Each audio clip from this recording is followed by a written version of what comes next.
Hello everyone, my name is Beth Hinger and I'm going to talk to you today a little bit about Saint Therese of Lisieux, or more commonly known as Saint Therese the Little Flower.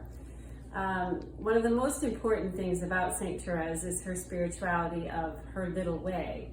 And many of you have heard of her little way. It mainly consists of doing small things with great love, or seeking holiness in the ordinary and routine and sometimes mundane things of our life.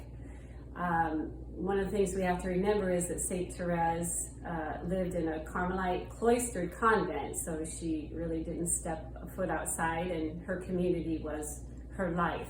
So her opportunities to live out the little way are different from what we might be able to apply to our lives. But there's one story in her autobiography about a pin lying on the floor, and instead of just picking the pin up and putting it back to where it belonged, Saint Therese picked the pin up, and while she was picking the pin up, she remembered that she was doing this for the love of God and the salvation of souls. So instead of just making it an ordinary action, she infused that action with love of God and for a purpose of saving souls.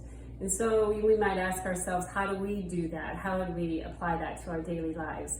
And all of us are in different situations. Many of you are still at home. So you can think about maybe cleaning up your room, or even when you're doing dishes, or driving in your car, or maybe giving a word of encouragement to a classmate or a neighbor.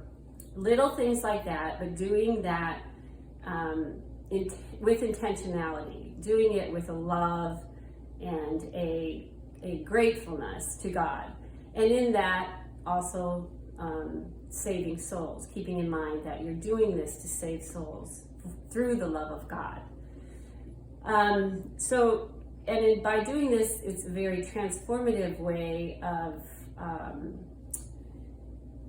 of just, having our love transform things, which in this world right now that is kind of going mad. We need a lot of love and gratefulness and just an intentionality to bring witness to Christ. And so Saint Therese did that in her little way so often, and it would be good for us to maybe befriend her, get to know her a little bit. There's an autobiography.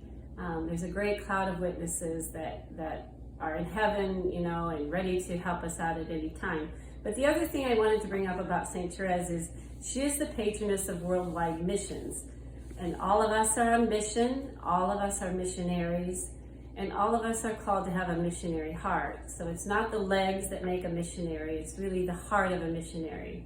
And so by practicing Saint Therese's little way, it will grow our heart, our missionary heart, and we can become beacons of light, even in our hiddenness. And that was a big theme of Saint Therese, that it wasn't, she didn't do these things for people to see. It was all hidden.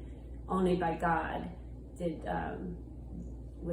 he of course was able to see all of the things that she did and offered up for the salvation of souls.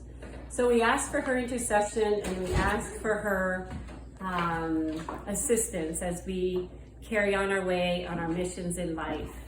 And so we ask Saint Therese, the Little Flower, to pray for us.